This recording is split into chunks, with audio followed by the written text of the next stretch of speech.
দেশি কই নিয়ে আসলাম, একেবারে জ্যান্ত। এটা খেতে অনেক মজা হবে। জ্যান্ত কই কাটাকাটি একটু কঠিন। কেচি দিয়ে কাটা কেটে নিলে আর হাতে ঘাই দিতে পারবে না। কেটে কুটে এবার ধুয়ে নেয়ার পালা। আগেকার দিনে মশলা পাটায় বেটেই রান্না হতো। আমার দাদি তেল কই রাঁধতে শুকনো মরিচ বেটে দিতেন, আর সরিষা ও জিরাও বাটতে হবে। একসাথে মিশিয়েই বেটে নিচ্ছি। পেঁয়াজও বেটে নিতে হবে। এবার বাটা মশলাগুলো দিয়ে মাখিয়ে নিব। রসুন আগেই বাটা ছিল, সেটাও দিয়ে দিচ্ছি। লবণ হলুদ গুঁড়া দিয়ে ভালোভাবে মাছের সাথে মাখিয়ে নিতে হবে।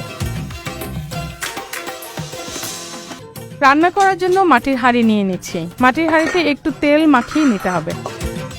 এবার বাটা মশলায় মাখা দেশি কই একটা একটা করে হাঁড়িতে বিছিয়ে দিবেন। এবারে পাত্রে লেগে থাকা মশলায় একটু পানি দিয়ে এটাও হাঁড়িতে দিয়ে দিবেন। এরপর তেল দিতে হবে। এই রেসিপির নামটাই তেল কই, মানে বুঝতেই পারছেন তেলের পরিমাণ বেশি দিতে হবে। তেলে কষে রান্না হবে। হাঁড়ি ঢেকে দিয়ে মাঝারি আঁচে বসিয়ে দিবেন। ঢাকনা দিয়ে রাখতে হবে বেশ কিছুক্ষণ। ঢাকনা সরালেই দেখবেন দারুণ কালার এসেছে, আর সরিষা ও জিরা বাটা সুন্দর গন্ধ ছড়াবে। কাঠে বা চামচ দিয়ে নাড়া যাবে না। হাঁড়ি ধরে একটু পরপর ঘুরিয়ে ঘুরিয়ে নেড়ে দিবেন, যেন নিচে মশলা লেগে না যায়। দেখেন কি সুন্দর রং ধরেছে, আর তেল মশলায় দেশি কই একেবারে মাখামাখি। আগেকার দিনে অবশ্য তেমনটা তেল খাওয়াই হতো না, তবে বাড়িতে মেহমান আসলে, বিশেষ করে মেয়ে জামাই বা বেআইন বাড়ির লোক আসলে তেলে কষিয়ে রান্না হতো।